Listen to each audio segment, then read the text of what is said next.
বন্ধুরা, আমরা যখন বয়স্ক মহিলা বলি তখন অনেকেই ভাবে বয়স বাড়লি নাকি তাদের মন মানসিকতা, দেহের সব চাহিদা শেষ। কিন্তু সত্যিটা একেবারেই আলাদা। কারণ একজন নারী শুধু মা কিংবা স্ত্রী নয়, তিনিও একজন মানুষ। তার দেহে রক্ত প্রবাহিত হয়, যার মনে আবেগ কাজ করে, যার ভেতরে প্রেম আর কামনা দুটি বেঁচে থাকে। প্রথম অবস্থা, সন্তান বড় হয়ে গেলে। শ্রোতারা, একজন নারী যখন যৌবনে থাকে তখন সংসার, সন্তান, পরিবার সব কিছুতে তিনি জড়িয়ে থাকেন। কিন্তু যখন ধীরে ধীরে সন্তান বড় হতে থাকে, পড়াশোনা আর নিজের দুনিয়ায় ব্যস্ত হয়ে যায়, তখন মায়ের ভেতরে এক ধরনের শূন্যতা তৈরি হয়। এই শূন্যতার মাঝে অনেক নারী আবার নিজের ভেতরের চাহিদাগুলো অনুভব করতে শুরু করেন। সেই সময়ে দেহে জানিয়ে দেয় সে এখনও ভালোবাসা চায়, ছোঁয়া চায়, অন্তরঙ্গতা চায়। দ্বিতীয় অবস্থা, স্বামী যখন দূরে থাকে বা অবহেলা করে। বন্ধুরা, অনেক সময় স্বামীরা বয়স বাড়ার সাথে সাথে স্ত্রীর প্রতি যত্ন কমিয়ে দেয়, হয়তো অফিস, কাজকর্ম বা অন্য টেনশনে জড়িয়ে পড়ে। তখন নারী মনে করে আমাকে কেউ আর চাইছে না। এই অবহেলায় তার মধ্যে চাওয়ার তৃষ্ণা বাড়িয়ে তোলে। সে হয়তো সরাসরি বলে না, কিন্তু ভিতরে ভিতরে অনুভব করে দেহের প্রতিটি শিরা, উপশিরা একটুখানি ভালোবাসার ছোঁয়া চাইছে। তৃতীয় অবস্থা, হরমোনের পরিবর্তন ও মনের টানাপোড়েন। বয়স বাড়ার সাথে সাথে নারীদের শরীরে নানা হরমোনের পরিবর্তন ঘটে। এই পরিবর্তন অনেক সময় চাহিদাকে আরও প্রবল করে দেয়। বিশেষ করে 40 থেকে 50-এর মধ্যে এমন সময় আসে যখন নারী নিজের অজান্তেই যৌন ইচ্ছার প্রতি বেশি সংবেদনশীল হয়ে ওঠে। মজার বিষয় হলো, বাইরে থেকে তারা হয়তো নির্লিপ্ত থাকে, কিন্তু ভেতরে ভেতরে মন আর শরীর যেন অস্থির হয়ে ওঠে। চতুর্থ অবস্থা, একাকিত্বের সময়। বন্ধুরা, রাতের বেলায় ঘরে যখন চারিদিক নিস্তব্ধ, সবাই ঘুমিয়ে পড়েছে, তখন অনেক নারী নিজের একাকিত্ব অনুভব করে। সেই সময় তাদের ভেতরে জমে থাকা আবেগ, অপূর্ণতার আকাঙ্ক্ষা মাথায় তুলে দাঁড়ায়। হয়তো বাইরে প্রকাশ করে না, কিন্তু বিছানায় শুয়ে শুয়েই মন বলে ওঠে, আমাকেও তো ভালোবাসা দরকার, আমাকে তো কেউ স্পর্শ করুক। পঞ্চম অবস্থা, পুরনো স্মৃতির টান। বন্ধুরা, মানুষের মনে পুরনো স্মৃতি বড় অদ্ভুত জিনিস। অনেক বয়স্ক নারী হঠাৎ কোনো পুরনো প্রেমের কথা মনে করে, অথবা যৌবনের সময়কার সম্পর্কের মুহূর্তগুলো মনে করে আবেগপ্রবণ হয়ে ওঠেন। সেই স্মৃতি তাদের ভেতরে ঘুমিয়ে থাকা যৌন চাহিদাকে আবার জাগিয়ে তোলে। এমনকি পুরনো চিঠি, ছবি কিংবা গানও অনেক সময় অস্থির করে তোলে। তো শ্রোতারা, এটাই সত্যি, বয়স বাড়লেও নারীর ভেতরে চাওয়া মরে যায় না, বরং নির্দিষ্ট কিছু মুহূর্তে তা আরও জোরালো হয়ে ওঠে। তারা প্রকাশ করতে পারে না, লজ্জা পায়, সমাজে ভয় থাকে, কিন্তু মন আর শরীর তো আর বাধা মানে না। বন্ধুরা, আমাদের উচিত নারীর এই দিকটিকে বুঝতে শেখা। কারণ নারী মানেই কেবল দায়িত্ব আর ত্যাগ নয়, তিনি একজন মানুষ। তার অনুভূতি আছে, তার চাওয়া আছে, তার ভালোবাসার অধিকার আছে। তাই যারা স্বামী, তারা স্ত্রীকে অবহেলা করবেন না। যারা ছেলে মেয়ে, তারা মাকে একা ফেলে রাখবেন না। মনে রাখবেন, ভালোবাসা শুধু যৌবনের সম্পদ নয়, বরং সারা জীবনের সঙ্গী। এ ছিল আজকের আলোচনা। বয়স্ক মহিলাদের কখন যৌন চাহিদা বাড়ে আর তারা গোপনে কেমন ছটফট করে ওঠে। আশা করি আপনারা বুঝতে পেরেছেন। ভালোবাসা কোনো বয়সে বাধা নয়। আগামীতে আবার দেখা হবে নতুন এক আলোচনায়। ততদিন ভালো থাকুন, ভালোবাসায় থাকুন। আমি ছিলাম আপনাদের অন্তহীন জীবন, প্রিয় আরজে। শোনো বন্ধুরা, পৃথিবীর সবচেয়ে রহস্যময় সৃষ্টি হচ্ছে নারী। তাকে বোঝা যেমন কঠিন, তেমনি তাকে ভালোবাসা মানে এক জীবনভর সাধনা। আজ আমি তোমাকে এমন 3টি গোপন সত্য বলবো, যা হয়তো তুমি আগে কখনো শোনোনি। নারীর শরীরে এমন 3টি জায়গা আছে, যেখানে যদি তুমি ভালোবাসা দিয়ে স্পর্শ করো, তবে সে নিজে থেকেই তোমার কাছে আসতে চাইবে।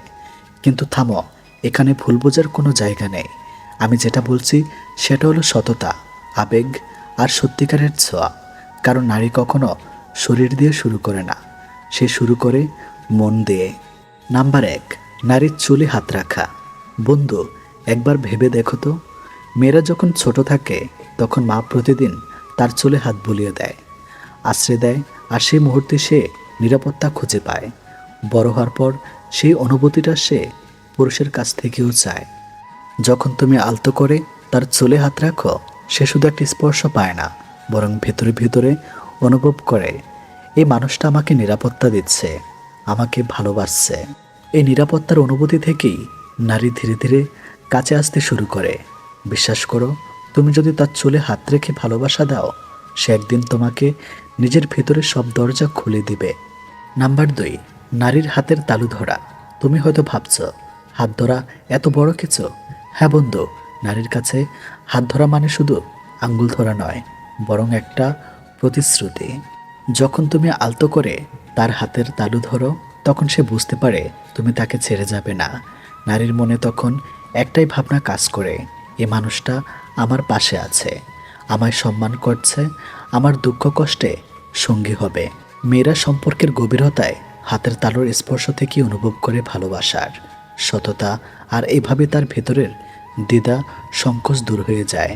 সে নিজেই তোমার কাছে আসতে আগ্রহী হয়। নাম্বার 3, নারীর কাঁধে হাত রাখা। বন্ধু, মনে রেখো, নারীর সবচেয়ে দুর্বল হয় আবেগে। তার ভরসার মানুষ যদি আলতো করে তার কাঁধে হাত রাখে, সে ভেতর থেকে ভেঙে পড়ে। কিন্তু এই ভাঙা মানে হার নয়, বরং জয়ের শুরু। কাঁধে হাত রাখা মানে তুমি তাকে বলছো, তুমি একা নাও, আমি আছি। এই অনুভূতি নারীর জন্য অমূল্য। একদিন যখন সে দুঃখে ভেঙে পড়বে, তুমি যদি চুপচাপ তার কাঁধে হাত রাখো, সে হয়তো তোমার চোখের দিকেই তাকিয়ে বলবে, আমি তোমার সাথে সারা জীবন থাকতে চাই। দেখো বন্ধু, নারীর শরীর শুধু শারীরিক আকর্ষণের জায়গা নয়, বরং এক বিশাল আবেগের ভুবন। তুমি যদি তার চুলে হাত রাখো আর কাঁধে আন্তরিকতার সাথে স্পর্শ করো, তবে সে শরীর নয়, মন দিয়ে তোমার কাছে এগিয়ে আসবে। মনে রেখো, নারীকে জেতার রহস্য লুকিয়ে আছে তার আবেগে, আর সে আবেগের দরজা খুলতে হলে ভালোবাসার চাবি ব্যবহার করতে হবে, জোর করে নয়। বন্ধু, পরের বার যখন তুমি কোনো নারীকে ভালোবাসবে, তখন শুধু কথায় নয়, তোমার স্পর্শে তাকে অনুভব করাও। তুমি তার ভরসার একমাত্র ঠিকানা। দেখবে সে নিজেই তোমার কাছে আসতে চাইবে, নিজের মন, শরীর আর আত্মা দিয়ে। নারীর শরীরের 3টি জায়গা, চুল, হাত, কাঁধ, এগুলো হলো তার আবেগের সেতুবন্ধন। এখানে স্পর্শ করো ভালোবাসা দিয়ে, তাহলে সে হবে তোমার সারা জীবনের সঙ্গী। ভালো লাগলে বন্ধুরা সাবস্ক্রাইব করুন, শেয়ার করুন, সম্পূর্ণ ভিডিও দেখতে থাকুন, নতুন কিছু অবশ্যই জানতে পারবেন। বন্ধুরা, আজ আমি এমন এক বাস্তবতা নিয়ে কথা বলবো যা অনেকে বুঝতে চায় না, কিংবা বুঝেও না বোঝার ভান করে। প্রশ্নটা হলো, বিবাহিত নারীরা কেন অন্য পুরুষে আটকায়? এই প্রশ্ন শুনে অনেকেই হয়তো বলবে এ তো নারীর দোষ, আবার কেউ বলবে পুরুষই তাদের ফাঁদে ফেলে। কিন্তু সত্যিটা আসলে এত সহজ নয়। একটা নারী কেন বিয়ের পর অন্য পুরুষের দিকে টান অনুভব করে, এর পিছনে লুকিয়ে থাকে মানসিক, সামাজিক আর আবেগীয় হাজারো কারণ। চলুন একে একে সে কারণগুলো বুঝে নেওয়া যাক। নাম্বার 1, আবেগীয় শূন্যতা।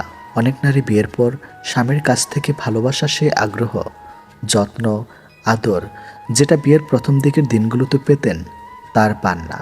স্বামী কাজের চাপে, জীবনের দৌড়চাপে হয়তো ভুলে যান স্ত্রীর হৃদয়ে যে একটা শূন্যতা জমে আছে। এই শূন্যতা একদিন তাকে ঠেলে দেয় অন্য কারো কথায়, অন্য কারো হাসিতে, অন্য কারো যত্নে। নাম্বার 2, স্বীকৃতির অভাব। একজন নারী চায় তাকে যেন বোঝা যায়, তার প্রতিটি কাজ যেন মূল্যহিত হয়। কিন্তু যখন স্বামী শুধু দায়িত্বের চোখে দেখে, কৃতজ্ঞতা প্রকাশ করে না, তখনই সেই নারী ভেঙে পড়ে। অন্যদিকে বাইরের কোনো পুরুষ যদি তাকে শুধু একটা কথাই বলে, তুমি সত্যি অসাধারণ, তাহলে তার ভেতরে জমে থাকা আবেগ গলে যায়, আর সেই কথার দিক থেকে মনটা তার দিকে টেনে যায়। নাম্বার 3, যোগাযোগ। ভাঙ্গন বিয়েতে সবচেয়ে বড় শক্তি হলো কথা বলা। কিন্তু স্বামী স্ত্রীর মধ্যে যখন কথার সেতু ভেঙে যায়, তখন মনে হয় আমাকে কেউ শোনে না। একটা নারী যদি দিনের পর দিন নিজের অনুভূতি, কষ্ট, স্বপ্ন কারো সাথে ভাগাভাগি করতে না পারে, তাহলে সে খুঁজবে এমন একজনকে যে মন দিয়ে তার কথা শুনবে। এবং সে মানুষটা যদি অন্য পুরুষ হয়, সেখানেই শুরু হয় বন্ধন। নাম্বার 4, শারীরিক ও মানসিক চাহিদা পূরণ হয় না। শারীরিক চাহিদা যদি মানসিক নয়, শারীরিক যদি স্বামী স্ত্রীর এই দিকটা অবহেলা করে তাকে প্রয়োজনীয় গুরুত্ব না দেয়, তাহলে নারীর ভিতরে ভিতরে হতাশ হয়ে পড়ে। আর যদি বাইরের কেউ সেই অপূর্ণতার জায়গা সান্ত্বনা দেয়, তখন নারী সহজেই টেনে যায় তার দিকে। নাম্বার 5, নতুনত্বের আকর্ষণ। মানুষের স্বভাবই হলো নতুন কিছুর প্রতি কৌতূহল থাকা। বিয়ে হয়ে গেলে সম্পর্কটা অনেক সময় একঘেয়েমি লাগে, কিন্তু বাইরের কারো হাসি, কারো স্টাইল, কারো নতুনত্ব নারীর মনকে এক ধরনের উত্তেজনা জাগায়। এই নতুনত্বই তাকে অন্যদিকে টেনে নিয়ে যেতে পারে। নাম্বার 6, দাম্পত্যের সম্মান হারানো। কিছু স্বামী নিজের স্ত্রীকে অসম্মান করে, অন্যের সামনে ছোট করে, তুচ্ছ করে কথা বলে। একজন নারী চায় সে যেন তার স্বামীর চোখে গর্ব হয়, কিন্তু যখন সেটা পায় না, তখন বাইরের কারো সামান্য সম্মানও তার চোখে বড় হয়ে ওঠে। নাম্বার 7, প্রতিশোধের মানসিকতা। কখনো কখনো নারী দেখে তার স্বামী হয়তো অন্যদিকে মন দিচ্ছে, প্রতারণা করছে, তখন নারীর ভিতরে ভিতরে কষ্টে ভেঙে পড়ে। সে আঘাত থেকেই তৈরি হয় প্রতিশোধের মানসিকতা। সে যদি পারে, আমিও পারি, এই ভাবনা থেকেই ঠেলে দেয় অন্য সম্পর্কে জড়িয়ে পড়তে। নাম্বার 8, একাকিত্বে। বিয়ের পরও অনেক নারী ভীষণ একাকী। স্বামী কাজে ব্যস্ত, পরিবারে বুঝতে পারার মতো কেউ নেই। একাকিত্ব একসময় সবচেয়ে বড় শত্রু হয়ে দাঁড়ায়। আর সে একাকিত্ব ভাঙতে নারী খুঁজে নেন অন্য কোনো পুরুষের সঙ্গ। নাম্বার 9, ভালোবাসার ক্ষুধা। শেষ পর্যন্ত সব কিছুর মূল্যে আছে ভালোবাসা। একজন নারী চায় তাকে যেন কেউ নিঃশর্ত ভালোবাসে, যত্ন করে, আদর করে। যদি স্বামী সেটা দিতে ব্যর্থ হয়, তাহলে সে অন্য কোথাও ভালোবাসার ছায়া খুঁজে নেবে। সমাধান: কিভাবে এই আটকানো ঠেকানো যায়? নাম্বার 1, স্বামী স্ত্রীর মধ্যে খোলামেলা কথা বলা। নাম্বার 2, প্রতিদিন ছোট ছোট মুহূর্তে ভাগাভাগি করা। নাম্বার 3, স্ত্রীকে সম্মান দেওয়া ও কৃতজ্ঞতা প্রকাশ করা। নাম্বার 4, শারীরিক ও মানসিক চাহিদার প্রতি যত্নবান হওয়া। নাম্বার 5, নতুনত্ব আনার চেষ্টা করা, একসাথে ভ্রমণ, ছোট সারপ্রাইজ, একসাথে সময় কাটানো। নাম্বার 6, বিশ্বাস তৈরি করা এবং সেটা ধরে রাখা। বন্ধুরা, বিবাহিত নারী যখন অন্য পুরুষে আটকায়, তখন সেটা কেবল তার দোষ নয়, এটা সমাজের সম্পর্কের এবং সবচেয়ে বেশি স্বামী স্ত্রীর মধ্যে দূরত্ব তৈরি হওয়ার ফলাফল। তাই কারো দিক আঙ্গুল তোলার আগে নিজের ভিতর তাকান।